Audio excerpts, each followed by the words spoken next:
Hello and welcome to ADHD Mums. Today's quick reset is the biggest lies parents believe during school holidays. This is what everyone does.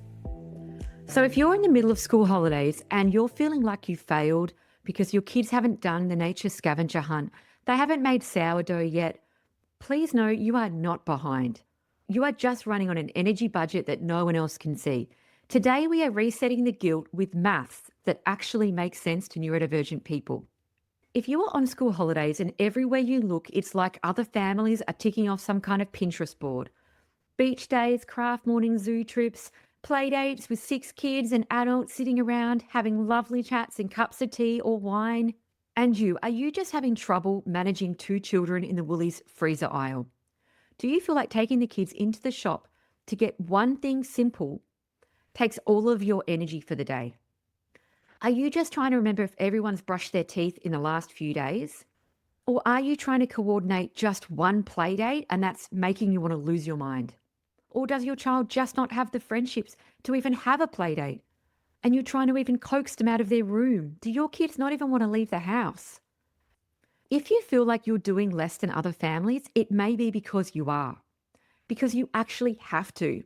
Because you're not just managing school holidays, you're managing sensory regulation, emotional regulation, executive dysfunction, exhaustion, burnout, trauma from school. You may be managing children with severe social anxiety that need scripts to really have people over for play dates in a highly structured environment. You may be managing a child's ARFID, which if you don't know what that is, it's avoidant or restrictive food intake disorder. This isn't about picky eating and it isn't about forcing variety. It can be about creating safety, reducing overwhelm, and gently expanding trust around food. You may have children that aren't going to go to someone else's house for a play date, or they will go there, but they will not eat or drink any food the entire period, which can be really tricky to navigate because you want to maintain your child's privacy, but also communicate with the parent that serving them out some party pies that their kids normally eat may not work for your child. So let's talk about why and what we can start to do differently. First up, a lot of people would have heard about the spoon theory, and it's basically like a metaphor that is used to explain the limited energy reserves of people with chronic illness or disability. So each spoon represents a unit of energy, and once you've run out, you're done for the day, no matter what still needs doing. However, I've never quite got my head around the spoon theory, so I like to talk about energy accounting. You can look up the spoon theory if you like. I can put some information in on the show notes. I'm going to talk more about energy accounting.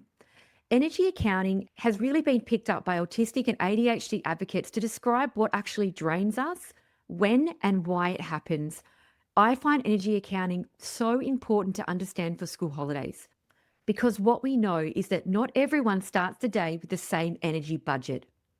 And part of the trick about being neurodivergent is if you don't know that you're neurodivergent, you think you have the same energy budget.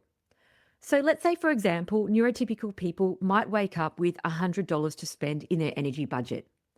They may be able to take their kids to the zoo, have a play date, then go to the beach for a barbecue at the end of the day, and then go home and have a glass of wine with their partner or their family member. They may then have a little bit of cash left over to cook dinner, to read a book, to read their child a book in bed, to play a game of cards with their child. So let's say neurotypical people wake up with $100 to spend. They may be able to take their kids to the zoo in the morning. They may be able to have lunch with a friend there. They may be able to stop at the shops, pick up some food and cook dinner, read their child a book in bed, and then have a chat with their partner if they have one before they go to sleep. Now, as I've said that, to be honest, that sounds like a little bit of a fairy tale. It's actually hard for me to get that out without laughing because that is just way beyond what I would be able to do in a day. But before I was neurodivergent, I would actually attempt to start the day with $100. I would look at some friends and I would see what they were doing. And I'd be like, that is what mum life is. I will do the same thing. Or I would be invited and I would attempt to go and it wouldn't work out, to say the least. Wouldn't work out is probably a nice way of putting it. But since being diagnosed with ADHD and my children having different neurotypes as well, we've had to really start looking at how we do our days. And it was a real breakthrough for me when I realized that I actually don't have $100. I reckon I've probably got about $40. So let's just say, for example, you're going to wake up in the morning and you've got $40, and so have I. That may be your baseline, but we are still paying the premium prices for everything. So, for example, this is straight off my energy accounting spreadsheet that I run for myself. Going to the supermarket after school with my children is $20. There's social tax, there's kids arguing, there's overstimulation, there's decision fatigue, there's frustration. If it's after school, I guarantee I haven't had lunch. I'm exhausted and dehydrated. That is going to be $20 straight up. Now, if I've only got $20 left, that's all of my money done for the day. So when I get home and let's say it's 4 o'clock and I see my hubby and he goes, "Hey, what's for dinner?" Wait for me to hit overwhelm, rage, crying, because I've got nothing left. Because going to the supermarket after school, I know it costs me too much money. It costs me too much out of my energy budget and I've got nothing left. And then at the end of the day, when I wonder, how did that go so badly? Why did I yell? Why didn't I read the story with my child? It's because I went to the supermarket and I used up all of my energy there. Let's say mediating a sibling fight, that might be $10 for you. Getting everybody dressed and out of the door in the morning, that might be $12. It's going to be different for everyone. One thing, though, that I think is important to note here is that you can actually increase your money throughout the day and you can decrease it. So let's say, for example, you've started with $40. Getting the kids to school might be $10. Okay, so now you're down to $30 for the day. You have a really good friend that you love and you are going to go and have coffee with her. Let's say you have a chat about how you both are really feeling. It's safe and supportive and you feel really good when you're leaving. That for you may mean that you've got a $5 pickup. So now you're up to $35 and you've grabbed some money back. You can actually increase money throughout the day if you are doing things that really fill you up. However, if you have to have coffee with somebody that you don't feel safe around or it doesn't go well, or it's a family member that you don't enjoy hanging out with, that may cost you $10. And you could feel different about it each time. That's normal too. Maybe the coffee date with a friend usually gives you $10, but that day, for some reason, they had a really heavy problem and you felt really exhausted afterwards, even though you were glad to have helped them. That could mean that instead of gaining the $10, you actually only gained $5. So there can be an increase and a decrease of the money over the day. Next thing you know, you've got to 7 o'clock and you are in minus $10. You are cooked. You are done. You've got no help coming, so you've got a power on and you are going into the negative as we speak. And that has happened to so many of us, right? It's like if we run out of money at 12 p.m. and it's the school holidays, we are just going into negative real quick. So what happens at this point? At that point, you are using tomorrow's money. So for example, if you are at negative $20 at the end of the day, you may wake up the next morning and only start the day with $20 instead of $40. Your daily allowance of $40, which is your baseline, is now $20 because you've used $20 the night before. You know how we have that load that accumulates over time and we end up getting burnt out? I believe that's why. Often we don't realize that we're in debt until we're in complete shutdown or burnout.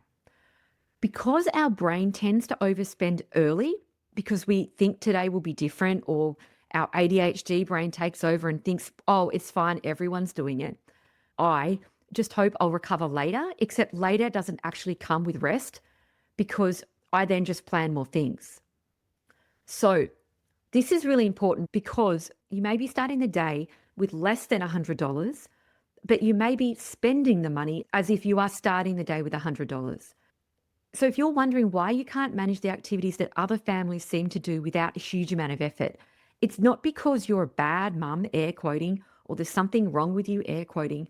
It's because you're actually spending a lot more energy and you've got a lot less energy.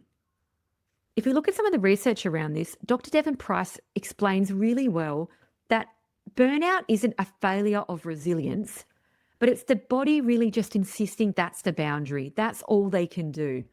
So when people talk about hitting burnout and laying in bed and not being able to get up, or a chronic health condition, or some people go on a holiday and then a massive cold or flu hits them, some of these things may be the body really insisting that it's had enough. It's been in deficit for so long.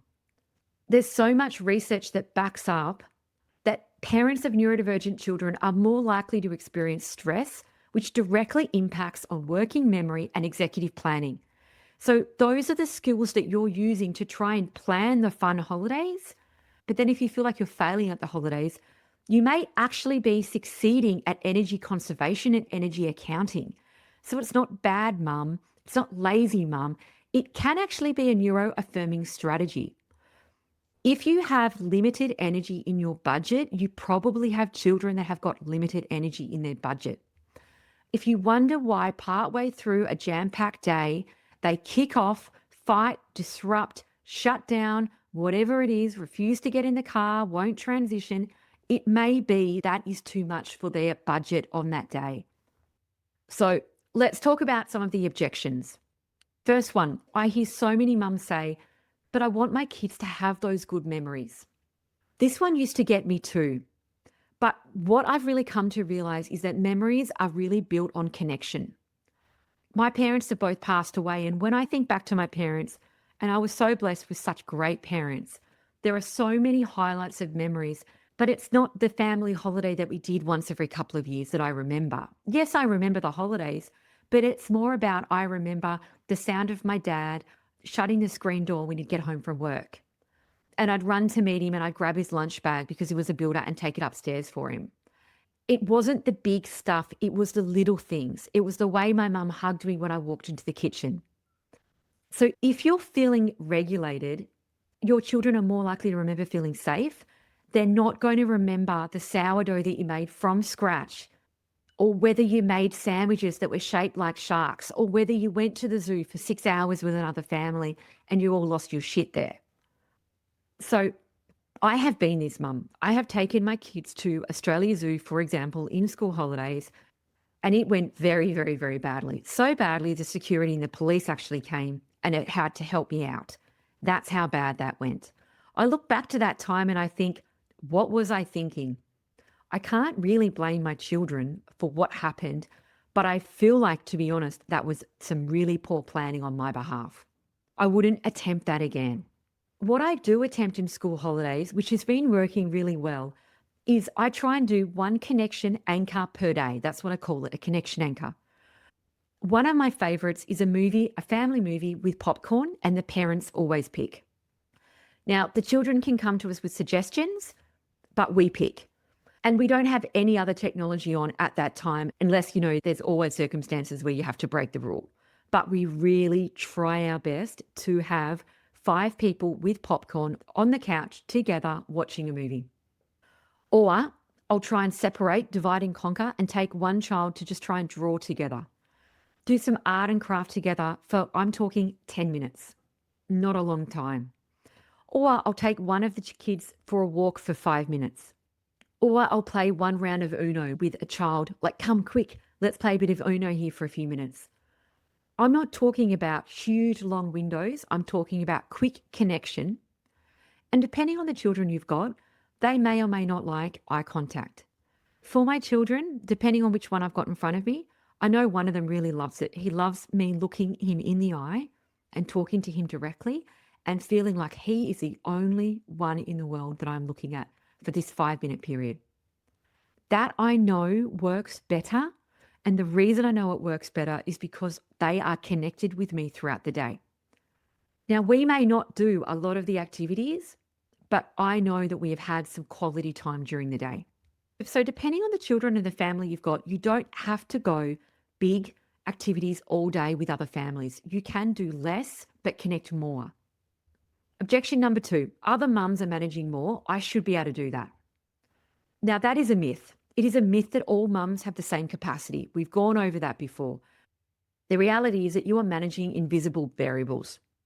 You have got specific meal requests. You've got co-regulating emotions. You've got self-care that you need to help your children with for longer.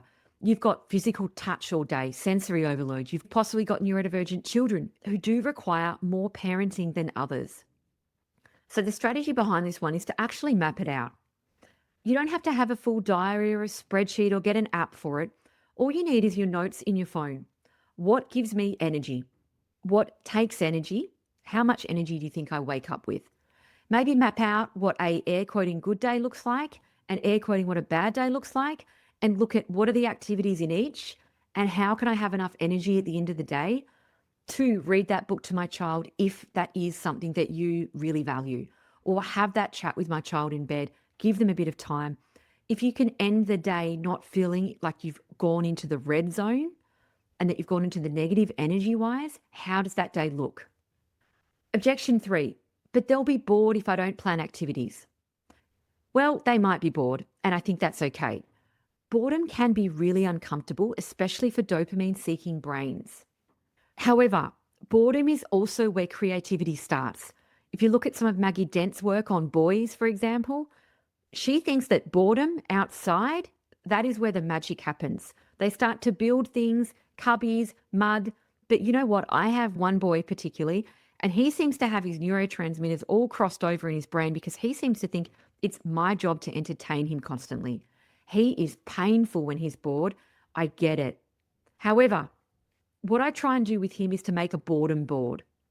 A sheet with a few options, a dice, a pick a number game, and it's up to him to find something to do.